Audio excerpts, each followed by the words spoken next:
This is the Dr. Berg Show. Live from the nation's capital, it's time to get healthy, lose weight, and feel great. Call now to speak with Dr. Berg at 866-561-4292. And now, Dr. Eric Berg.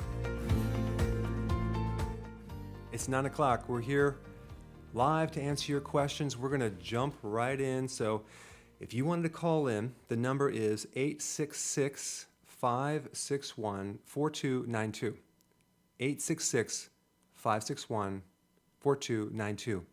And just call them. I'm going to try to get through as many questions as possible. We're going to start with Lori. You're from Rhode Island. You have a question about skin. Go ahead. You're on the air. Lori? Are you there? Okay, Lori. I can't hear you, so I'm going to go to Malon from Pennsylvania. You had a question about fasting glucose. I think you called last week. Did you not?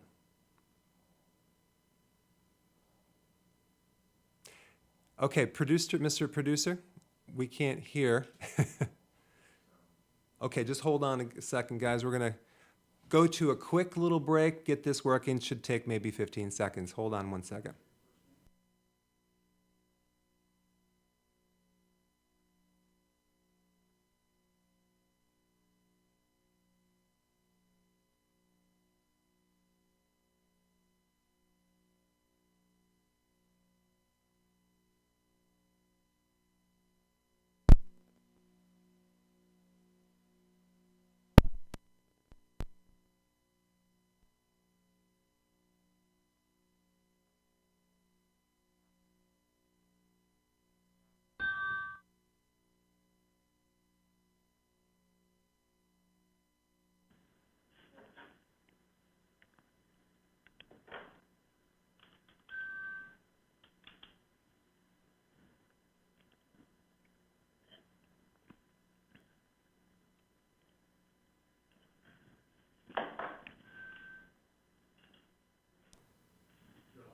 Okay, Malin, can you hear me now?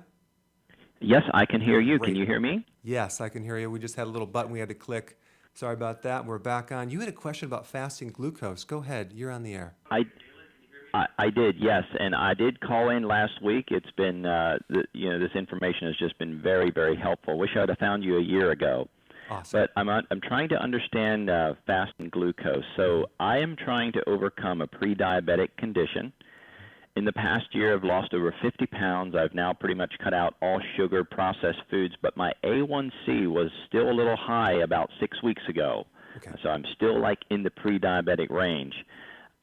So about a week ago, I was listening to your videos on intermittent fasting, and I decided, well, I'm going to try that. So I eat breakfast around 8 in the morning, then I have lunch around 2 o'clock, and that pretty much holds me over till morning.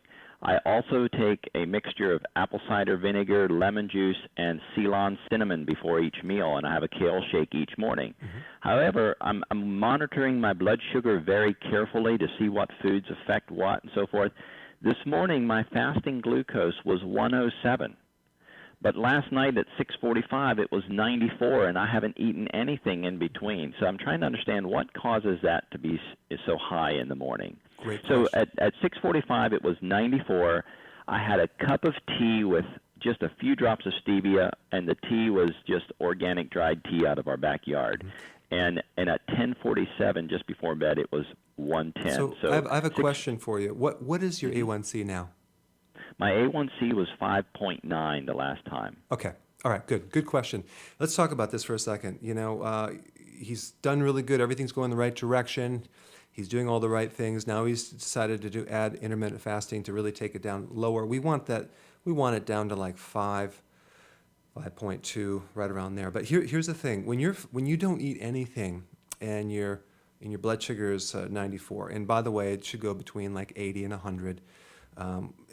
Even if it's 100, it's still good. So we're 107. That's slightly higher. What's happening is like your body, your liver apparently is just adjusting, and the blood sugar is being released from your liver, and that's really what's raising it. And that's probably going to happen too if you've had a problem with blood sugars your whole life.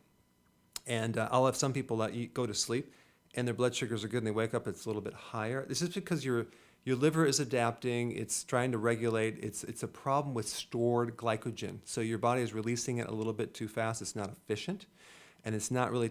It hasn't. You probably haven't adjusted to the full ketogenic approach where you're burning fat consistently, so your blood sugars are level. And you just switched to intermittent fasting, so you really just have to give it a little more time, and you're going to see it's going to get better and better. Now, I created a video on all the nutrients that will improve problems with insulin. You can search that out, and that would be really important to just tweak it to get it even better. But again, I think you're doing the right thing. I think you're not quite adapted 100% into ketogenic or actually into fat burning. So just give it more time, and then you'll see that will level out. But it's really a blood sugar problem of the liver because you haven't fully adapted. All right? So yeah, that's pretty much it on that one. I'm going to try to get the gal that I dropped off, but let's just, here's another person who, Nihei, you're from New York. I think I talked to you a couple weeks ago as well. Go ahead. You had a question about high blood pressure in the ketogenic diet. Yes, I did speak to you, and thank you for talking to me again. Recently, the last few days, I've had high blood pressure, and so it's been really bad. Like, I ended up in the ER, and so I went to see my cardiologist yesterday, and he was telling me, like, because he's not really familiar with the ketogenic diet, but he was just saying how he's not a fan of high sodium diets. So he told me to back up off the sodium. So now I don't know how to make sure that I get enough sodium daily while being on the diet. Yeah. Okay. And Good. Let me just answer that question because I have a million people waiting. So I want to get just one quick question, and then we can get into other stuff next time. When you do the ketogenic diet and your body adapts into fat burning, you may go through what's called a keto flu.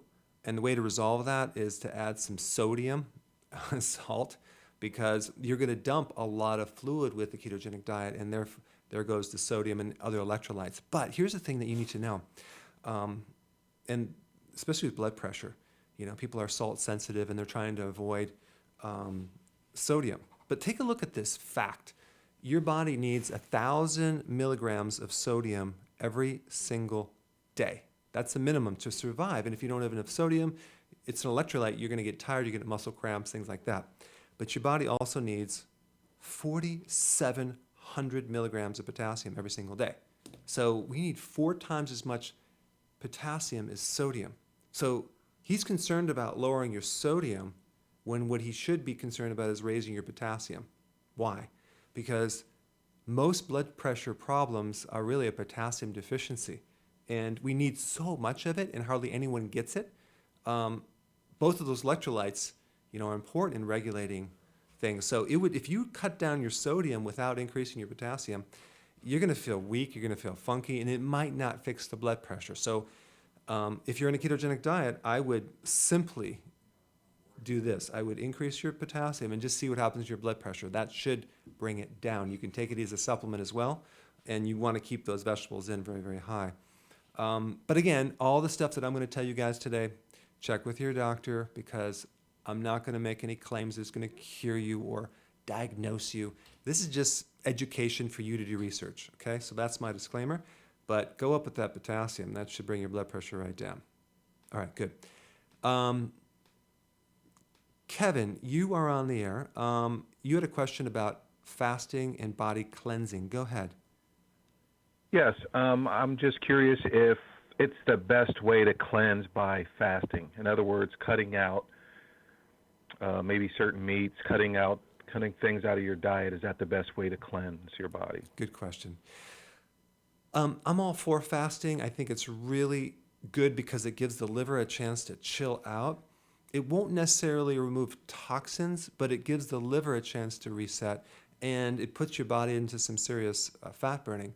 The problem with fasting with some people is if they haven't done it before and they crash and burn, like myself doing fasting in the past, my adrenals were really weak. You could really feel bad on the situation because your body's not transitioning over to fat burning. But if you have good adrenals and you've done it before and you know how to do it correctly, fasting is a very, very good thing. Now, I like to do intermittent fasting, so you're getting your nutrients on a regular basis. Um, we have to differentiate between fasting and starving. Of course, fasting is a form of starvation, but as long as you're getting your nutrients, you're going to be okay. But if you do long-term fast, you can end up with nutritional deficiencies. So what we want to do, I would recommend an intermittent fasting where you're doing either 1 meal a day or 2 meals a day. And those meals are nutrient dense. That way, when you're doing intermittent fasting, not snacking in between, you're going to feel good. You'll get your nutrients. Your hair won't fall out. You'll be in fat burning. It also will give your liver a chance to reset. All right? All right, so Lisa, you're on the air. You're from Florida. You have pain in the right upper arm area. Go ahead. Tell me what's going on. Well, I've been on this diet for about 3 months, and everything is working real well. My sugar is coming down. My doctor did want to put me on medication for sugar, and I didn't want to go there. So everything is going real well with that. But I was wondering, the pain on the shoulder when I go to bed at night on the right side, I wonder, it's not in the shoulder, but it's in the arm. I'm just wondering, is that something to do with the liver or, can you help me with that? Good question, Lisa. Do you have pain in your arm right now? At the moment, no, but it flexes sometimes. Sometimes it happens, especially at night. I know I listen to a lot of you telling us that when we sleep on our right side, it's better. And I notice it does help. Yeah. During the day, every once in a while, I'll get that kind of pain. But as I said, it feels like a pressing in my arm. Got it. Now, do you have any, do you actually consume nuts? Are you consuming any nuts in the diet?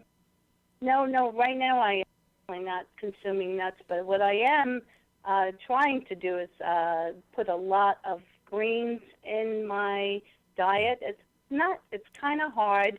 I'm looking to try to do the wheat germ, thinking maybe the potassium, it might be low, because no matter how much we try, we eat as much greens as we can. It just doesn't seem to get enough in there. Right. Okay. So here's the thing about the right shoulder. Anything in the right side, up to the temple, the jaw, the neck, headaches on the right side, shoulder, arm, hand, finger. Always check the gallbladder. What I would do, Lisa, is I would get the massage tool, massage underneath the right rib cage. And you're going to, chances are all that pain will go away. It's probably a sluggish gallbladder, especially when you're doing a ketogenic diet. We're doing a little more fat. And that could, if your gallbladder's not used to it, it can actually bloat it a little bit.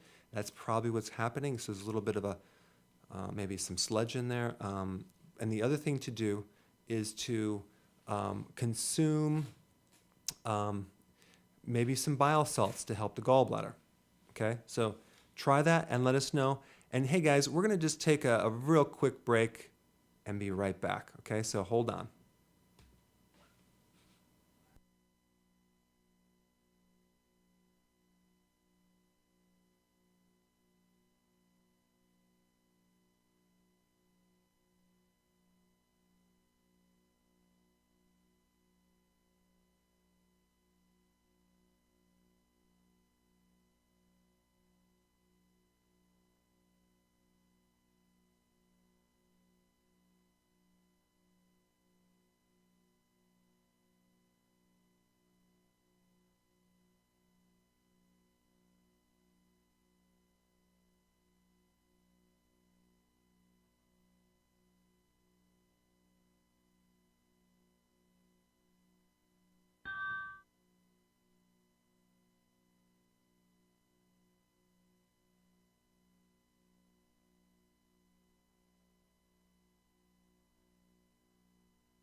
Okay. Hey guys, I'm back. This is a new system. Sorry about that. We're just trying to get more. The calls weren't quite coming in, so I know there was a block. Now they're coming in like a floodgate. So sorry about that. Lois, you're from New York. Go ahead. You're on there. You had a question. Best way to lose belly fat. Oh, yes.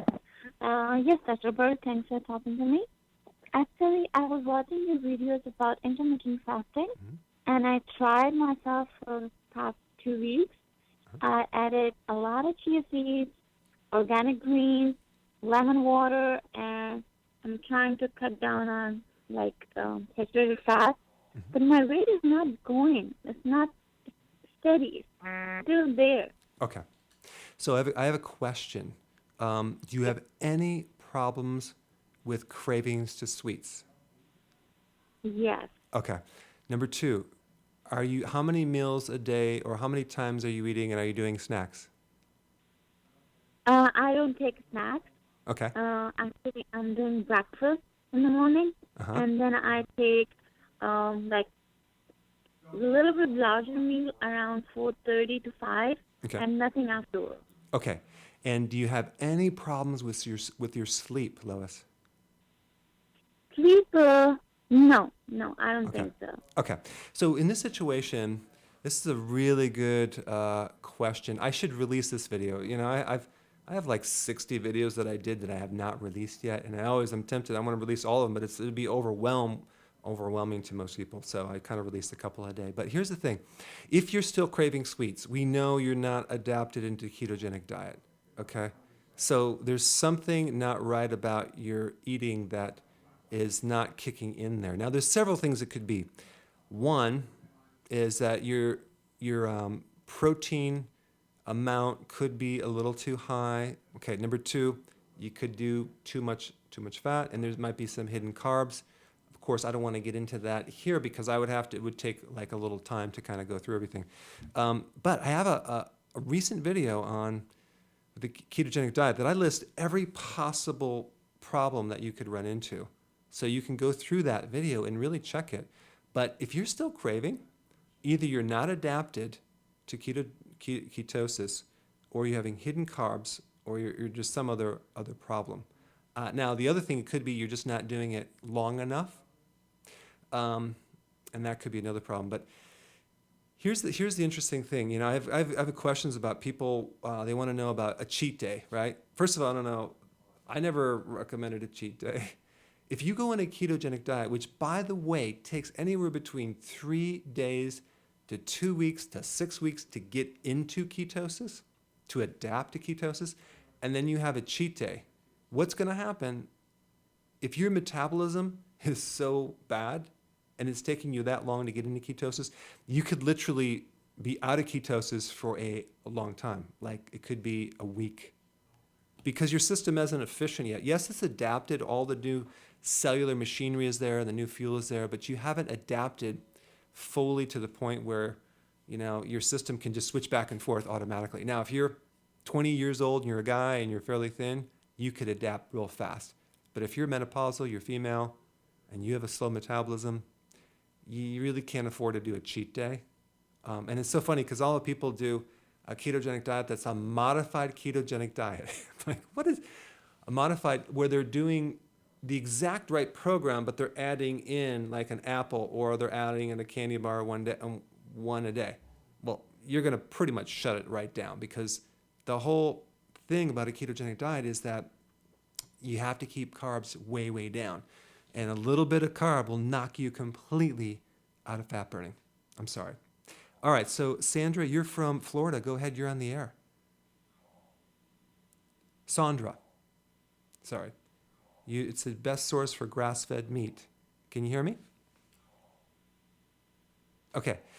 Sandra, I can't hear you, but I'm just going to answer that question. Grass-fed meat, I would go to, if you could find a good health food store or a farmer's market. I get my grass-fed at health food stores. Sometimes even Costco has it now, but as long as it says grass-fed, that is even better than organic, because we don't want those grains. But if it's organic, at least it's not GMO foods. Okay, so, all right. So then, Michelle, you had a question about keto diet, tough to maintain. Go ahead. Yes, Dr. Berg. I do really well Monday through Friday, and then the weekends come, and I just, socially, I haven't been able to grasp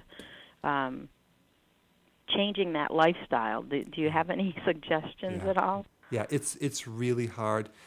The social aspect, the temptation with all the different events and people around you that aren't doing the program. There's a couple things you can do. Number one, when you go to these events or these activities, make sure you eat before you go. And even if sometimes people push on it, and if you don't take it, you're almost like insulting them. The best thing to do is to get new friends that are on the ketogenic diet, just replace the other ones, and that's really easy because then everyone's on the same program. I think that's what I would do. Or get new family as well, so you can, switch them out. I'm just kidding. But the point is that you need to kind of, maybe you go off the program a little bit and you just damage control, make up the damage the next day. But it is really, really tough. What I'm doing in my family and relatives is that they already know me, and they know, especially like I don't do some of those things that they're doing. So what I'll do is we'll make some really cool sweet keto bombs or treats or something that are low carb treats, and we'll have them there if they're coming to our house, and we'll serve that, and they're just like impressed, and that's a way to educate them on alternative lifestyles. But the biggest thing too is if you're going out to a restaurant and people are eating desserts and the bread and the whole thing, I pretty much tell the waiter or the waitress, do not bring the bread. Okay. There's a great restaurant that I go to. I like Ted's, because they have really good grass-fed burgers and things without the bun, and they bring like pickles. I'm like, I love it. They don't bring the bread. I go there often, but it's really hard at restaurants. Now, if you're going to do alcohol and you have to do it and you're being forced under duress, what I would recommend is don't spread it out over the whole weekend. Do a little bit, get it over with. Don't do beer, more like very non-sugary type, maybe, I don't know, white wine or something like that, or dry. And then make up the damage the next day. The worst thing you could do is like drink every day for 3 days in a row and then try to get back on your ketogenic diet. There's no way you're going to do that.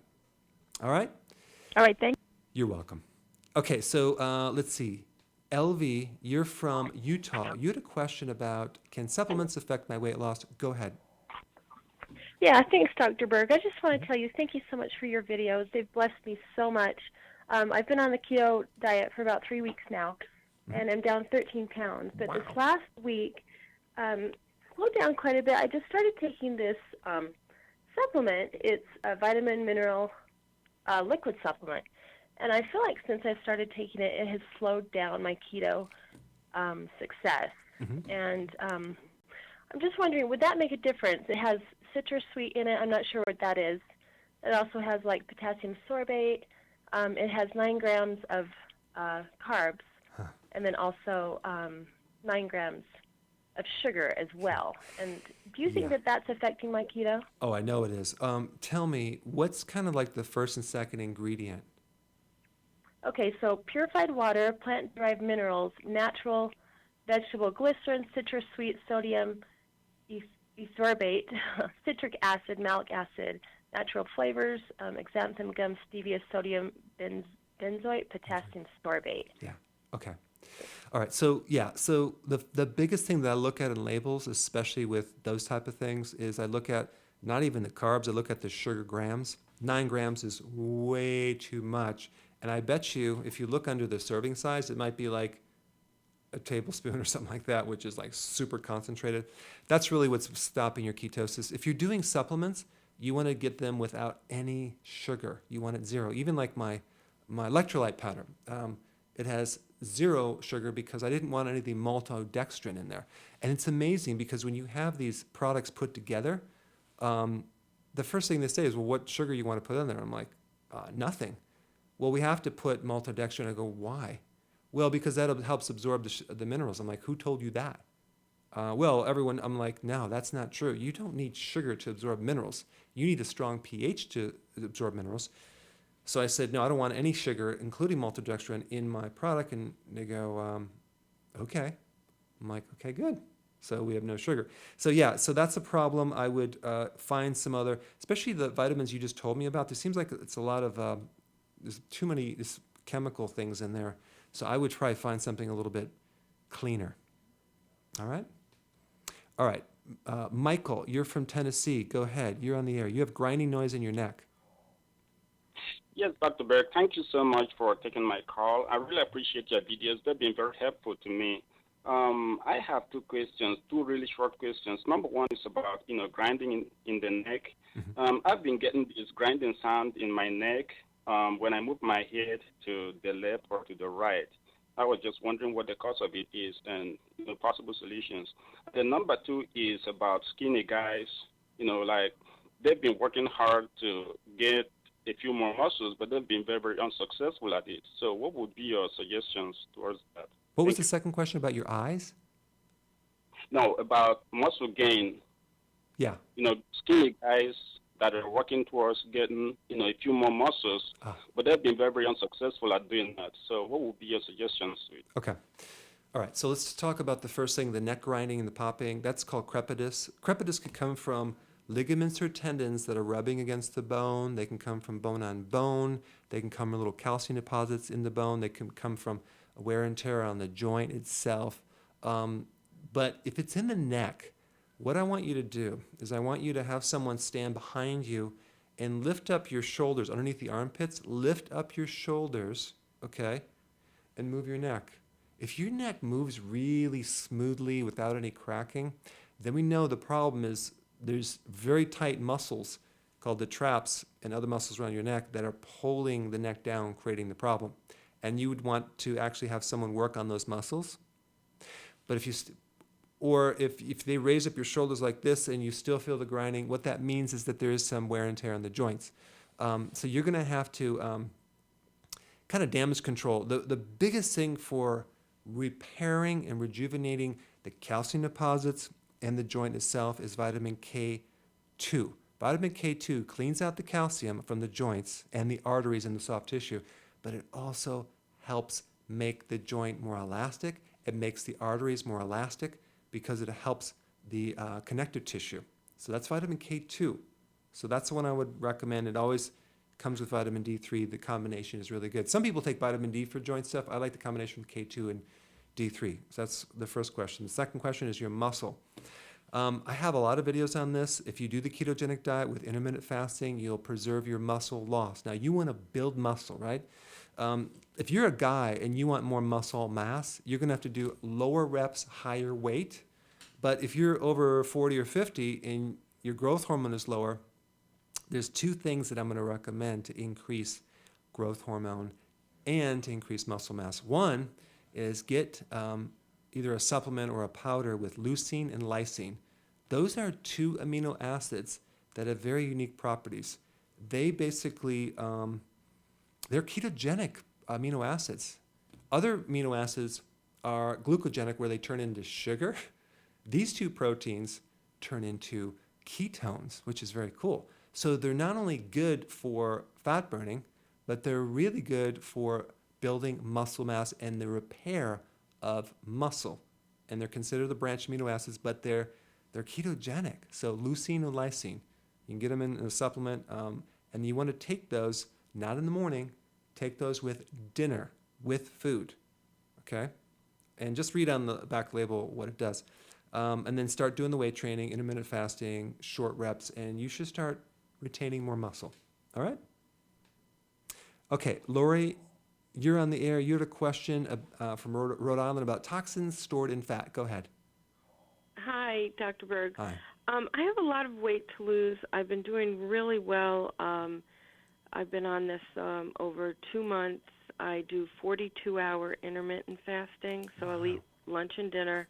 Wow. Then I don't eat the next day. I'll have coffee and bone broth and that sort of thing, and then eat lunch and dinner again. The following day, I've lost 31 pounds, so that's going really well. But I've read that the toxins that we eat are stored in our fat. Mm-hmm. And I'm wondering, as I'm losing this weight, obviously I must be releasing these toxins, and will that cause harm in my body? That's a really good question, Lori. If you do it healthily, it won't create harm. But if someone does like a real dramatic, unhealthy weight loss, and there's so many out there, they're using medication to lose weight, for example, and they lose weight, oh my gosh, they end up with a fatty liver, they end up with toxins, they look unhealthy. If you're following my videos, I emphasize adding a lot of vegetables as you lose weight. And the reason for that is, especially like the kale shake a couple times a week, that will actually dismantle these poisons that are being released by the fat and circulating through the body through what's called the phase 1, phase 2 detoxification system. So they have enzymes to help naturally preserve the cleansing in the body so you don't build up toxins, especially in the liver. So if you're doing the vegetables in large quantities as you're losing weight, you're going to be totally fine because that's the safest way to do it. But you're right, the toxins are in the fat, they will come out, and that's sometimes why I'm against people doing detoxes, because you're going to release a ton of chemicals out of that fat cell. It's going to recirculate through the bloodstream, and it can mess up the thyroid. So as long as you're doing the kale shakes a couple times a week, or you're doing a lot of vegetables, you have nothing to worry about. Okay, Lori? All right, good. So Colin, you have a question from Canada. You lost 10 pounds, 50 pounds. Wow, that's incredible. Yeah, that's right. I just wanted to say thank you. Oh, wow. Because you pretty much changed my life. And I've been watching, I'm trying to catch up to every video you've ever done, but there's a lot. Yeah. But from what I got out of intermittent fasting, I've been doing the 16-8. Uh-huh. And I'm switching to the 18-6 today, which is funny that you're actually doing a live video so I can update you on this progress. Yeah, I started off at 495 pounds. So, and I'm 6'2", and 445 pounds now. Wow. That's great. And it's funny, the whole breakfast thing, how you said break fast, Mm-hmm. right? Yeah. And you explained it that way.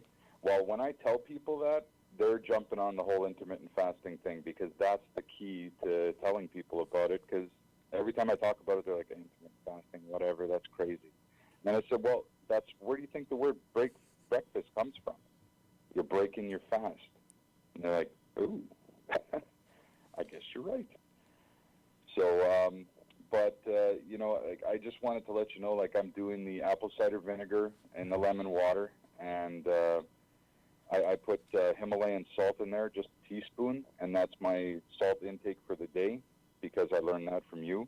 Also, the intermittent fasting is doing great with the human growth hormone. I'm actually loving the 16-8 because I got so much energy, and with all these ketones being released in my body, it's just fantastic. But going to the 18-6, I think it's going to pretty much double my output of the human growth hormone from what you said, and then I'm going to go to the 20 and 4 eventually. Wow. Maybe in a couple months. And you know what? I learned something from your program today, even with the leucine and the lysine. So I'm going to do that too. I'm going to add that to my my regimen. Hey, that's great, Colin. Thank you so much for sharing, because sometimes I never get to hear all the amazing success stories, and you just called. I really appreciate that. I love it. I think you're right on track. You're doing exactly how you should, and you're seeing changes.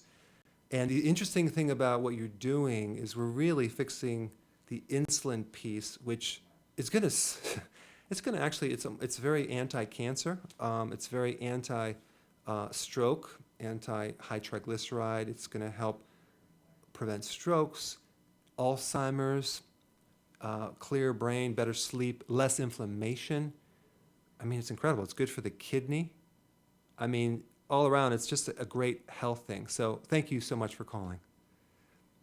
Okay, so Sandra, you're on the air. I'm going to check on you now because can you hear me now? Yes. Okay, good. Finally got to talk to you. Okay. I've been for a year almost. I've been taking care of what I buy for feeding my family, and we once in a while we eat red meat. We love chicken and fish, but nowadays, like yesterday, I watched a video and you talk about the way they nowadays they're feeding the chickens, and you recommend that it should be organic. For me, it's very hard to locally. I don't know a place where to get it really organic. So I go to the supermarket and I get organic chicken, but I'm not really sure if it is organic because it's so popular. Everything is becoming organic. Okay, so let me just answer that because we have a lot of callers on. I think probably the most important thing for people to know is, unfortunately, there's something hidden in your food that you're not aware of, and that is two things mainly, but it's more than that. It's the GMO foods. It's GMO corn and soy. Those two are basically coated with glyphosate, which is an herbicide, and that goes into the animal feeds of the chickens. So the only way you know that you don't have it, because they got away with not having it labeled, which is amazing that they're doing that, is that you could say like a verified organic project, or just 100% organic, and that means that they have stricter regulations. They have to feed those animals like GMO type things, like the feeds have to be organic. So if you even have organic corn or soy, that it doesn't have any glyphosate in there. Now, there might be a very, very, very, very small amounts, but you're better off going with the organic. And then if you could take it one step further, the grass-fed. It is hard to find these foods, but it is becoming more popular in America. And that's why like Monsanto is really going after other parts of the world, because Americans are buying more organic foods than other countries. And so they're going overseas to sell it and force people to buy this crap. And unfortunately, it's going to take time before. It's a human experiment right now. We're experimenting. But glyphosate is an herbicide. And they said it's safe. But think about it. If it can kill a weed, I mean, Roundup Ready, if you spray it on your weeds and it kills the weeds and you say it's safe for your body, do you believe that? I don't believe that. So it's highly toxic, and there's high amounts of residue in your foods. Right now you're consuming it, but it's hidden because it's in the animal feed that the chicken, the cows, the pig eat. So you're going to have to bite the bullet and find the organic and maybe even buy it online. Okay. That was depressing. Okay, good. Renee, you're from Ohio. Go ahead. You had a question about your hair loss. Good morning, Dr. Berg. Thank you for taking my call. Yes, I've actually been experiencing hair loss since out of high school, and that was back in 2003, 2004. And so I've had 4 children since then, and it's kind of gotten worse, and my hair grew back, and then it fell out. I am dealing with hypothyroidism and high blood pressure. I used to be almost 275 pounds, but I've lost a little bit over 40 pounds, so I'm down to 230-something. So I know that getting the weight off has helped, but I'm not sure still yet why I'm experiencing the hair not growing back. So I have a question. Is your hair, are you losing patches, or is it you're losing on the top of the head? Well, my hair loss is actually on the side, the hairline. I did see a dermatologist. Like back here? Receding? Yeah, it's back here. Okay. All right. So just a couple things with that. When you have receding hairline, usually that's higher levels of androgens, which is male hormones. Now, there's a certain enzyme in your body that will convert your testosterone into what's called DHT in women, and that's probably what's happening. The best remedy for that would be to cut out insulin, okay, which reduce insulin in your diet, which is exactly what we're talking about. We're trying about fixing insulin resistance, because insulin turns into androgens, which then lead to high DHT, which is a powerful form of testosterone. So everything we're talking about, keep doing it and follow the things. But if you wanted some help, I have a hair remedy. You can get it online. It's very popular. It's very effective. because it handles two different types of hair problems. One is the hormonal high levels of DHT, because it has certain factors to lower that. And then it has a ton of nutrients in there to feed the hair. And also it has the trace minerals and the B vitamins, and it has collagen to build up the hair, but not just any old collagen. It's a type of collagen that is specific for strong hair. And then we also add silica from a natural food herb base. So it's some serious nutrition. So I would recommend that, and then cut out anything that triggers insulin. I have a ton of videos on that. Okay? All right, so let's see. Shai, I think you sound familiar, from Virginia. You had a question about excessive hair growth and larger breasts. Can you hear me? Yeah, I can hear you. Okay. Yeah, I've been noticing excessive hair growth around my chin and neck. There's a small patch I've had since I was a kid, but I've had like a lot more lately. And again, I've noticed my breasts have swollen. Not necessarily swollen, but like they're a lot bigger than they used to be. I'm like 118 pounds, 5 feet tall, and I wear a 34 triple D. It's not genetically plausible for me. And I've gotten my hormones checked, and everything comes back normal. And I just wanted to know if there are any other possible causes and if there's anything I can do. Well, it's interesting because you have symptoms. Excessive hair growth is high levels of androgens. Usually you see that in polycystic ovarian syndrome. But then you have large breasts, which is higher estrogen, which, by the way, can also trigger more conversion into these other hormones. So that's probably what's happening. And if you tested your estrogen and it's normal, I think the best thing to do was go a different angle. I would start doing sea kelp, Icelandic sea kelp. Sea kelp helps regulate estrogen. It helps lower estrogen dominance. And that actually is really good to help regulate breast size. I mean, even my clinic, I've had women come in, had size H. I didn't even know it went that high. It's just like incredible. So that's estrogen dominance. So I put them on the same eating plan that I'm telling everyone else, on clean foods, and that seems to improve things, but there's definitely an imbalance there. But to actually improve PCOS, again, you want to lower insulin, because insulin turns into androgens. And I hope you're following all my recommendations, because that should be handling it. I have a lot of videos specifically on PCOS, but I would add the sea kelp, and that should take care of it. Okay? All right, so Ahmed, you're from Libya, right down the street from Virginia, right? Yes. Hello, Doctor. How are you? Hi, you had a question about the ketogenic diet? Yes. Hello, Doctor. How are you? I'm calling you from Libya, North Africa. I'm a big fan of your program. I follow every video for you. Awesome. I want to ask you about the saccharin. Is it good for my diet or not? Yeah. Okay, so he's asking about saccharin, which is artificial sweetener. Unfortunately, that will worsen insulin resistance, just like aspartame will. So both of these are the main artificial sweeteners, which you need to avoid if you're trying to do a ketogenic diet, because artificial sweeteners, and I'm not talking xylitol or erythritol, I'm talking about saccharin and aspartame. Those will worsen insulin resistance and block your ketogenic experience. Okay, so avoid them and switch to something that has xylitol or erythritol, non-GMO. Okay? All right, so Jason, you're on the air from Florida. Go ahead, you had a question. Yeah, Dr. Berg.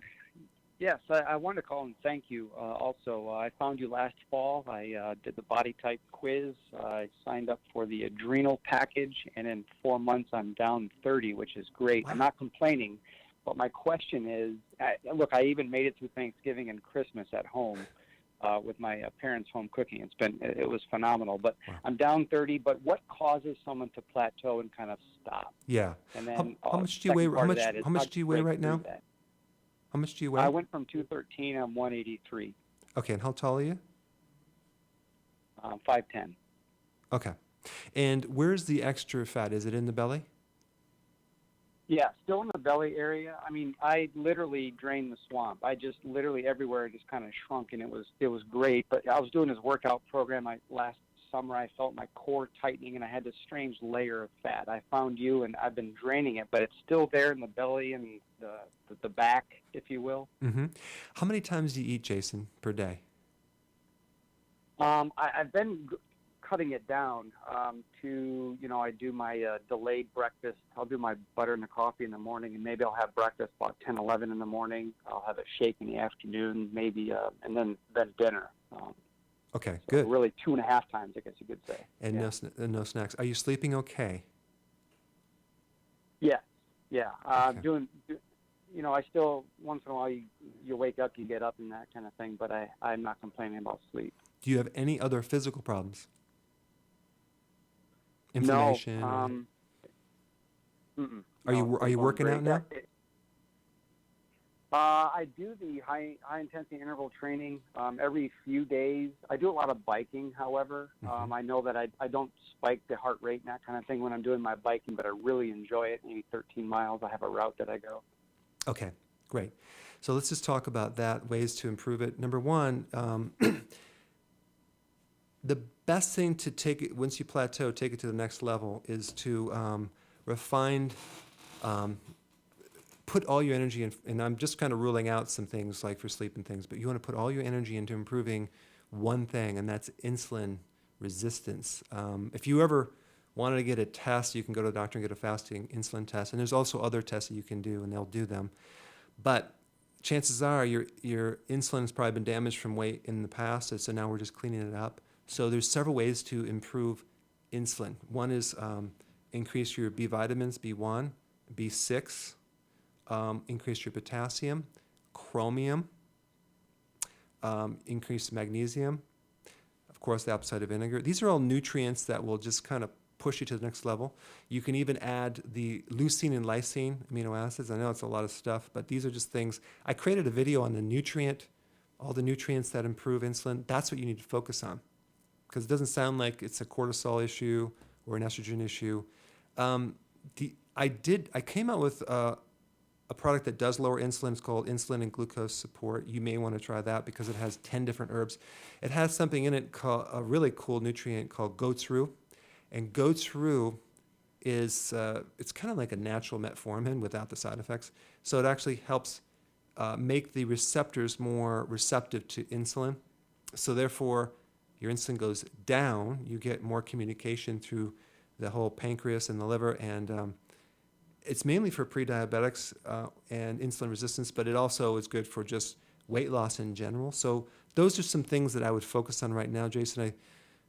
I think you're doing great. I mean, and the other thing is just trying to, I always try to get more sleep, get more intense exercise. I have some people that exercise a real hardcore CrossFit training, and then they'll do that every third day, and then they'll just like drop a ton of weight, and then they'll increase the volume of that, and then maybe they even go to one meal a day. So these are all just things that you can think about. Okay. Hey, Mark, you're from Indiana. You had a question. Yeah, how you doing, Dr. Berg? Good. First of all, I just want to say thank you for all the great videos. I've been on the keto. I've been on the diet for 3 weeks now, and I've dropped like 12 pounds. And I was on my doctor had put me on metformin and blood pressure medicine.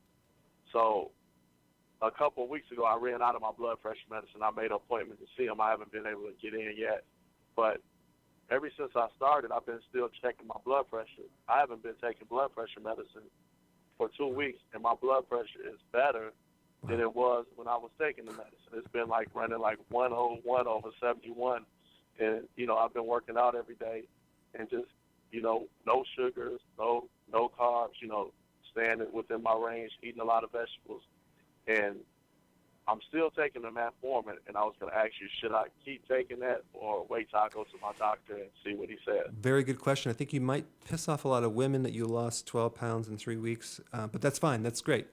Here's the thing. I can't tell you not to take your medication, but just between me and you and the four walls, I'm sure no one's listening.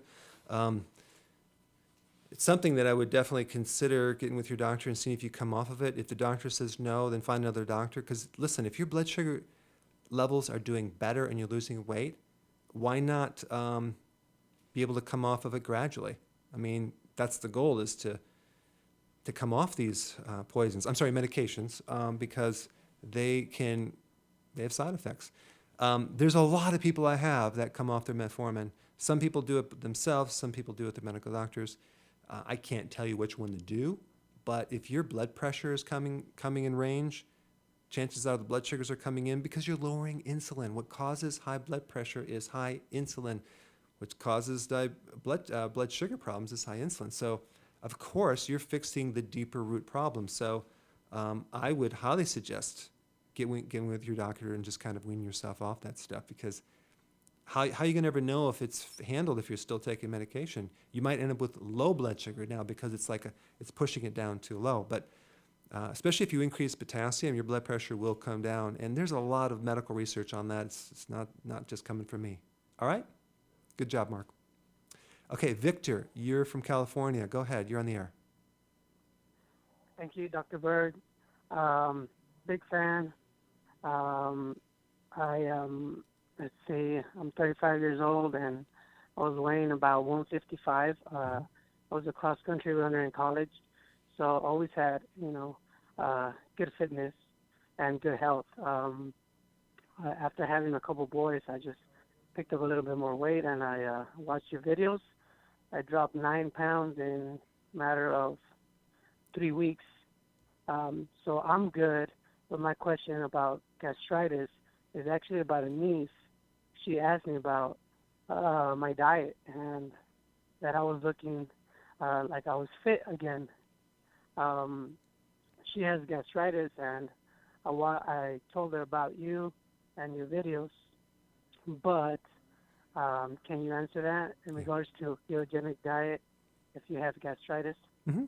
Yeah, and it's really nice just to talk to all of you watching, because they're always wondering who is watching all my videos. There's a lot of people. We have over 50 million views, and really, I just realized there's a lot of nice people that are watching videos. You guys are very cool. I appreciate that.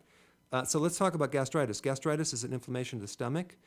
There's many different causes. Usually it starts out with low stomach acid, and then all of a sudden your stomach works harder and your body recruits the lactic acid from the small intestine and splashes up and creates irritation to the lining of the stomach. So if you start taking apple cider vinegar or start to acidify it with something like betaine hydrochloride, it may make it worse because there's inflammation in the stomach. And if that's the case, you need to start doing chlorophyll.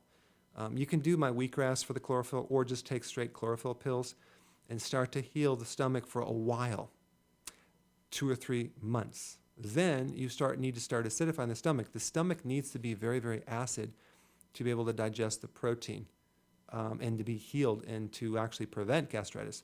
Now, there is another cause of gastritis, which is it's rare, but it could be from H. pylori. And H. pylori is a microbe that buries deep into the lining of the stomach, and it puts holes through your stomach, and it creates inflammation. And you have a fatigue. You have blood in the stool sometimes, or dark stool because it's higher up in the tract. And then you have a lot of inability to digest proteins and things like that.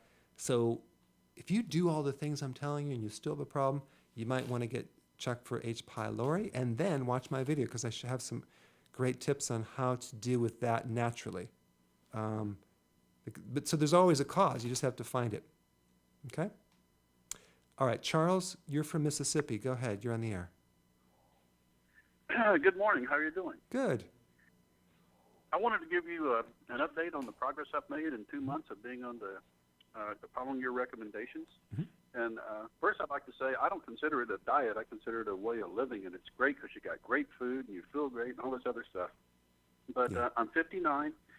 I was 240 and almost a 40-inch waist.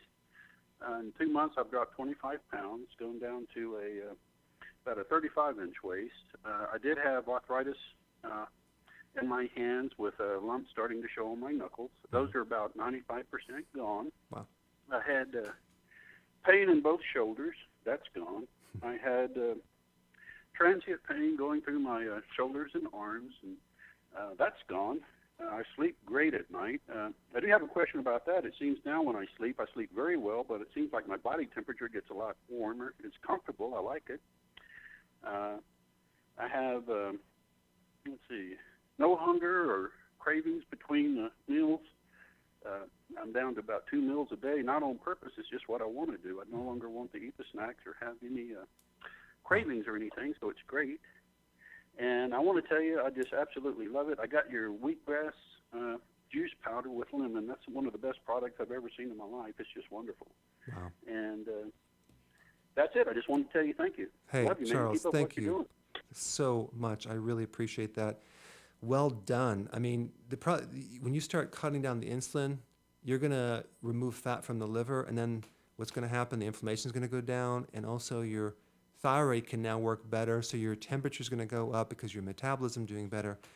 That's awesome. So thank you so much, Charles. I really appreciate that. Keep up the good work, and what I'd like you to do is send me a before and after, if you could, to drberg@drberg.com. I would really appreciate that. So next caller is Virginia from Iowa. Go ahead. You're on the air. Hey, good morning, Dr. Good morning. Berg. Most of us know that you're very passionate about eating a nutrient-dense keto diet with 2 to 3 meals a day. Mm-hmm. But what guidelines should toddlers, kids, and teens follow? Yeah. When can they start eating ketogenically? Yeah, good question. You know, it's like the last caller said, it's not really a diet. It's just like a real healthy thing. And for kids and toddlers, they can get away with the fruit. They can get away with some of the like quinoa and sweet potatoes and yams. I would just avoid any type of grain products because it's been so denatured. So you can add the fruit, add some of the healthy grains, sprouted grains, and add some of the potatoes and red potatoes and things like that. I think that would be perfect for a small child. And see how and ride the wave until they become a teenager and kind of go into adult. And if they're struggling with weight, of course, as a child, which a lot of kids are struggling with, you can put them right on that ketogenic diet, and their brains do so much better at school. I mean, not that the brain is controlling things at school, but basically they'll have more mental focus. That's what I'm trying to say. And they'll do better with learning, and they'll do better with cognitive function. And it's been a great eating plan for people with kids with epilepsy. So it's just overall really good. So I don't even look at it like a diet. It's just the correct way of eating. And we're not stuffing all this unhealthy fat and that's it. We're adding a lot of vegetables and everything else. So I think that's what I would do if I were you. And of course, if I did it over again, I would have done that with my kids. But of course, in the beginning, you don't know what you're doing. And so we're starting a little bit later, but they're doing great. Hey, Jenny, you're on the air from Illinois. Go ahead. Hi, Dr. Berg. So I've had chronic migraines for about the last 2 years. I'm 40 years old. I was getting really frustrated because my doctor was putting me on different medications to try out every couple months, and nothing was helping me to prevent these migraines, and they just seem to become more frequent and get worse. I get them with the change in storm systems and around my period.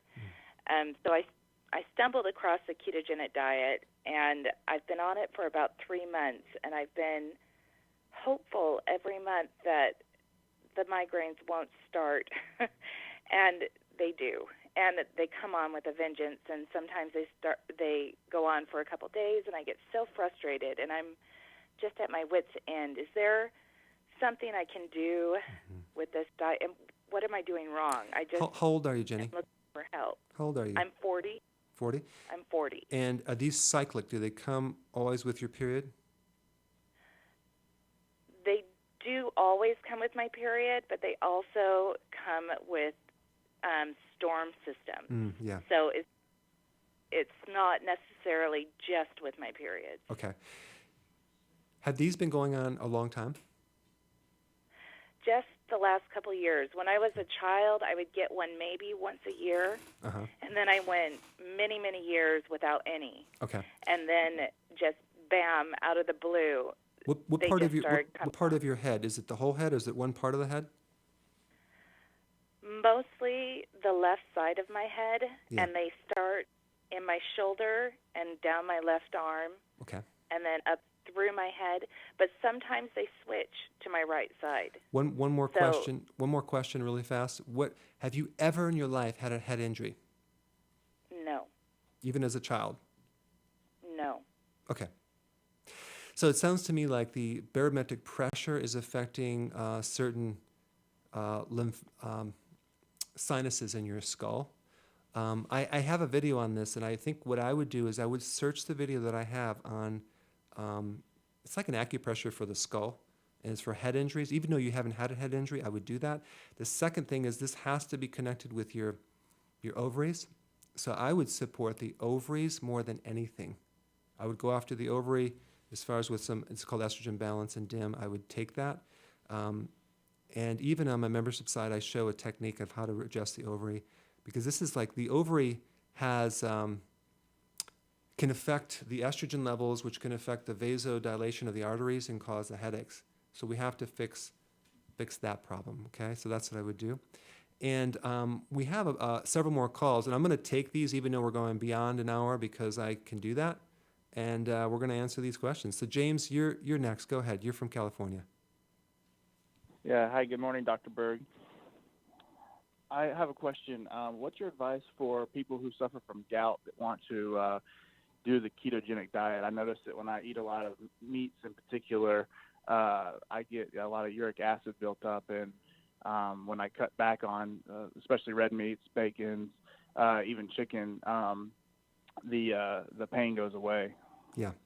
Well, there's two things, James. One is that you probably going to benefit from potassium citrate. That is in the electrolyte powder I have, but especially when doing a ketogenic diet, that seems to neutralize and alkalize the acidic nature of uric acid. The key is lowering the insulin, which will aggravate that. And then the other thing is taking the potassium citrate and keeping your vegetables very, very high to clean it out. But you're right. If you do too much of the wrong types of meats, you're going to increase uric acid crystals, which is really, it's a kidney problem, because your kidneys aren't dealing well with the protein, because they're supposed to salvage some of the protein that's spilling off. So that's what I would do. But here's the other thing. The quantity of protein that you're eating, make sure it's only like 3 ounces per meal if you're having that problem. And you might have to stick with something like a fish, a wild-caught fish, and really watch the turkey and the game and the red meat. That could be really, really aggravating. But over time, I think your kidneys will improve and you'll be able to digest those, and the gout should go away. But I always recommend the potassium citrate. That seems to handle it like magic. Okay, hey Connie, you're from New Jersey. Go ahead. Hi. The problem that I'm having, I just started and I've only been on ketogenics for 10 days, but I have a very salt-sensitive problem, and it makes my blood pressure go way up. And I went to my cardiologist, and he put me on Ramipril, but that made it go too low, and I was passing out and getting dizzy. And he said, it's salt. So he said, you need to stay away from salt. Well, with ketogenics, they say you have to keep your electrolytes balanced, and you should have a certain amount of salt. Yeah. But as soon as I do, the blood pressure goes right up again. Right. Okay, Connie, this is really easy to solve. First of all, sodium is a necessary electrolyte that's involved in the metabolism and transmission of nerve, muscle, heart function, fluid balance, pH. And I should release the video on the importance of sodium, but you're really not salt sensitive. You're severely potassium deficient. People that are salt sensitive don't have enough potassium. Potassium works with sodium, and you need so much more potassium. And if your potassium levels are low, you're going to be salt sensitive because you don't have the buffer. Very simple problem. I would get the electrolytes, and I would start taking maybe 2 or 3 servings per day, and a larger thing of water, because you're getting 1,000 milligrams. It's quite concentrated, so you can just have a big jug of water, put 1 teaspoon in there, drink it, and you're going to feel really good. That'll bring your blood pressure down, but that way you'll ensure that you have enough potassium. Now, they might say, oh, we checked your blood and you're fine with your potassium levels. Most of the potassium is inside the cell, but that's a very specific test, and they're never going to find it outside the cell in the blood. So that's why they haven't found it. But just increase the potassium and watch how magically your blood pressure comes down and you're no longer salt sensitive. Very simple problem. Hey, Joseph, you're from Georgia. Go ahead. Hello, Dr. Berg. Thank you for Hi. taking my call. Sure. Also, I'd like to thank you for the work that you do through all your videos and your wealth and knowledge that you share with everyone. You're welcome. It's about my dad. He's in the ICU right now, where he just came out. We just found out he had bladder cancer about a month and a half ago, and then he had a massive heart attack 2 weeks ago. Then he went in for quadruple bypass. I've talked to the doctors about supplementation, and they were, basically just said, no, you just need to leave him alone and let him be. I wanted to know what your advice would be in terms of proper supplementation coming out to speed his recovery. So he has bladder cancer. What else? He has bladder cancer. They did operation and removed that. And before we could go back to the doctor for the checkup, he had a massive heart attack and had quadruple bypass done. Okay, there's two things I would do, Joseph, for your dad. I would get him on the program that we're talking about, the exact eating plan. That's going to be huge for the heart. And then in lowering insulin, that should help prevent other cancer. The wheatgrass is essential. You need to put him on that immediately, and like 2 or 3 servings a day, because that's a healer for the inside of the body. It's tons of chlorophyll, a lot of nutrition. And then the other thing is the insulin resistance, which basically will help regulate excessive insulin, which will then help regulate his blood fats and anything with the heart. That's what I would do. The insulin, it's called insulin and glucose support, and then the wheatgrass. But put him on the same program that we're recommending, and he'll pull out of this nicely. Here's what you're running into. Doctors are great for what they do, but they don't understand food therapy. They're not trained in it, so you're not going to get a lot of advice in that area, but they're good at their medications. So that's just the fact. Hey, Carla, you're on the air. You're the last caller from Texas. Go ahead. Hi, Dr. Berg. I'm a first-time caller. I want to say that I love your videos, and I watch them all the time. I have a lot of dry mouth. This is my second week on keto, and that's I've been doing the water with the lemons and the salt. So it doesn't really help. I still have that aftertaste. Does that go away? Yeah. Do you have any bloating at all? No, Okay. I don't think so. Good. I think what you're running into is you're into ketosis, and in ketosis sometimes you could either give off what's called acetone, which is kind of like a weird thing, like a breath thing. But if it's actual dry mouth and it's related to ketosis, I would do the electrolyte powder that I have. And the reason for that is that you need electrolytes to kind of hydrate your body. And when you do a ketogenic diet, the minerals, you just need more minerals because you're using you're developing new machinery in your mitochondria and your cells. It's a different pathway. And you need B vitamins and electrolytes. So I think that would be the quickest thing. We'll put the potassium in there, the magnesium, the trace minerals, and then really hydrate the heck out of your body. That's what I would do. Hey guys, thanks again for a great show. And if we missed your calls, we'll take them next week, same time, same place. And have a wonderful week. Thanks for watching.